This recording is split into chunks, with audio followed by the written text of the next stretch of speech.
Okay, so what happened to start shirts at 1800 is I said maybe we can't sell them at 20, Oh, you changed it. and I changed it to 18, but we'll change it back to 20, and you should now have the same numbers, Okay. right?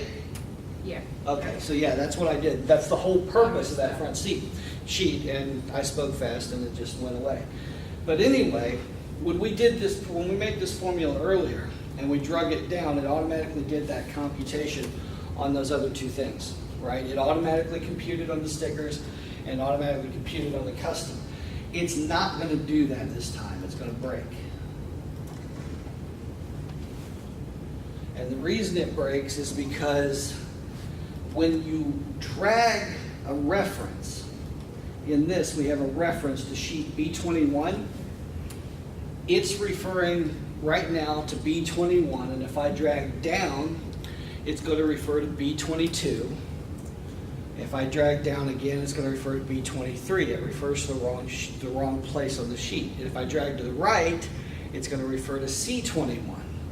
We don't want it to do that. We want it to keep that reference to B21. So the shortcut for keep that reference is $. So $B, $21. It only reads the $sign as a stick in the ground. It's like, okay, we're staying here. We're not moving. So when you drag the future, okay, so see, this says it's referenced to B22. And this says it's referenced to B23, but if I drag it down now, it'll say it's referenced to B21, it's referenced to B21. And if I hadn't put the $sign here for 21,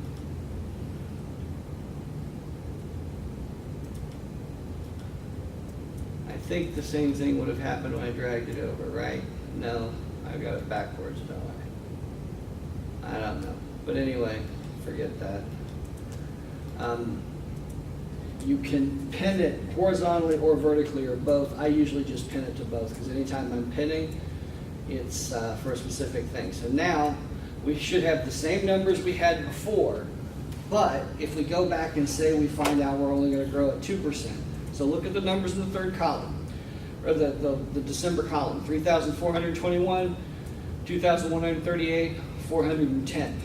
So if we find out we're not going to grow by 5%, we're going to grow by 1%, we change that, we go back to our income statement, and the numbers are exactly what they should be, but it's completely different than what it was before. The numbers go down to where they only go up 1% a month instead of 5% a month. We can even go negative. If we say we're going to lose business every month, How did you attach it to growth rate? I just missed that. how to attach to growth rate. Okay, so go I'm back sorry. to the, that's fine. Go back to the income statement, Okay. and in this first square in January, Mm-hmm. it was statement of accounts, B17. No, I'm sorry. There's the first place I use it in February. The statement of accounts. B21. That attaches it to the growth rate.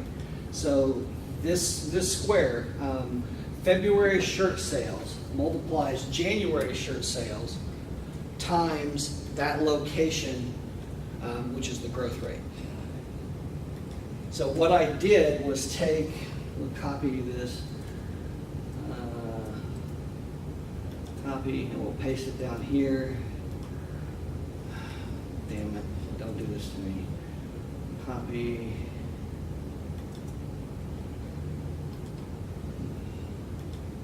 That's not going to work, and it's going to break. Yeah, it's all right. So I'll just write it again. Equals B4 times, is it B21? Right. No, that's not right. Equals B4 times statement of accounts, B21 times SOA. Fine. Equals B4 times, I'm going to go back and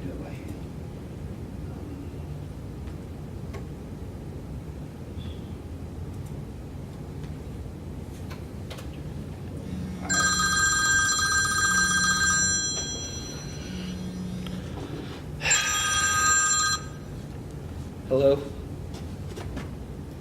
Hey, I'm teaching. Can I call you back?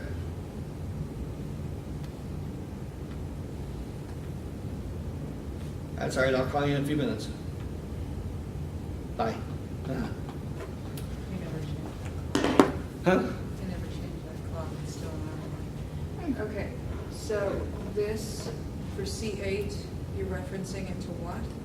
Well, the C8, what I was going to show you is right now C8 reads the same as February, right? It Okay. reads the same as C4. But if we change this to what we have over here, which is what we have over here in C8 is 101%.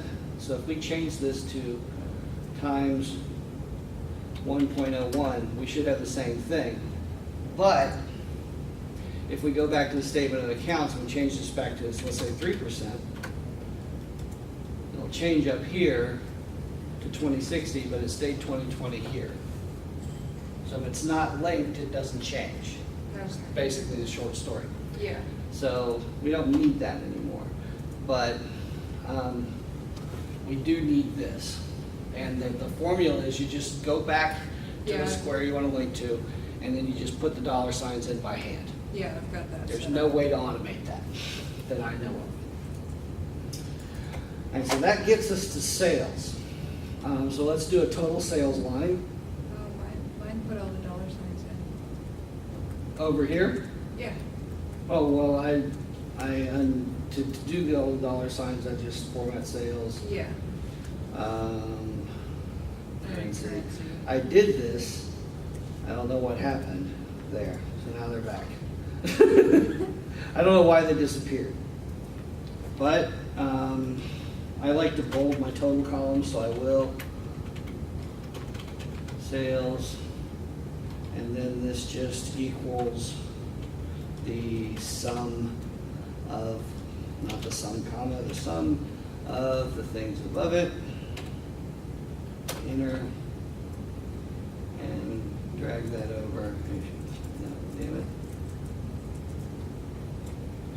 All right.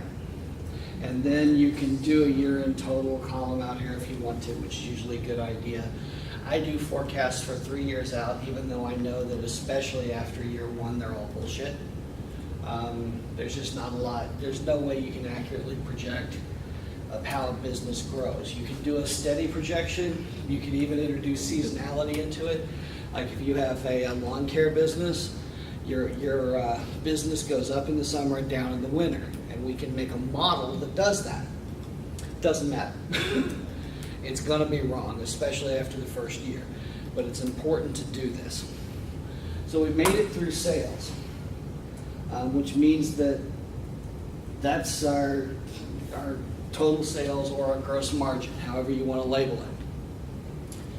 And the next thing we would do is we would start working in our expenses, which there's a generally accepted accounting principle guide to how those things get put in there. What I care about is that you account for everything. Try to kind of follow what you learned in, what is it, 201 and 202 here for accounting? 215? 211 and 212. 211, 212. So kind of follow what you learned in 211 and 212. What's your percentage rate on statement of assumptions? Right now, I think we've got it at 3%. Okay, 103. Yeah, it's at 3%. It's whatever it is, and I will change these numbers on the front page just to show differences, and I don't even really keep track of it. The idea is once you have this whole thing built, you can say, hey, I found out this, I'm and then just you can change watching it the there. numbers to make sure. Make sure that they Sounds follow right. along, yeah.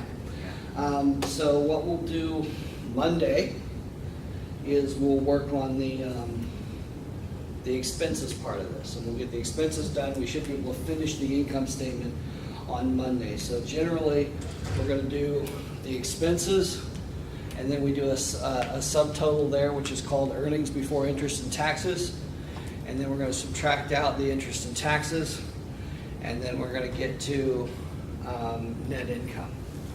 And we'll have our net income for the first year, and then we'll move on to the balance sheet probably on Wednesday. And that should be it for today. We've got like 1 minute, so questions on all of this?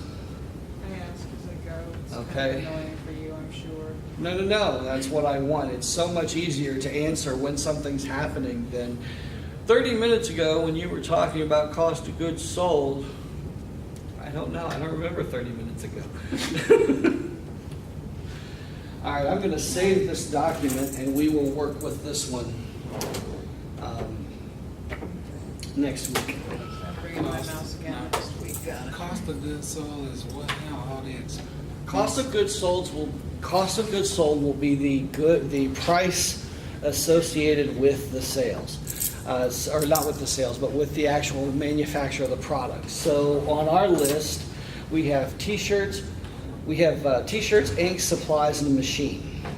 So we're going to count the T-shirts and the ink as our cost of goods sold, and then the supplies and the machine is a capital expense. And the supplies are sort of a maintenance expense that don't always get, we'll see, but probably we won't track that into cost of goods sold. That will go into the same category of expenses that the employee goes in.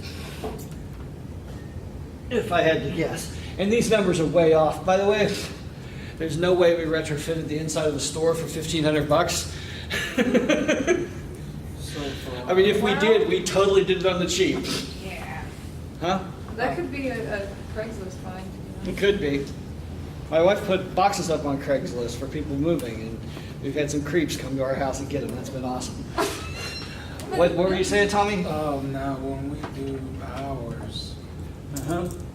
the data that you want in there, well, what you have in there, will they be just ballpark numbers? Or They're going to have to be because you don't know how much it's going to be to buy an autonomous vehicle at this point.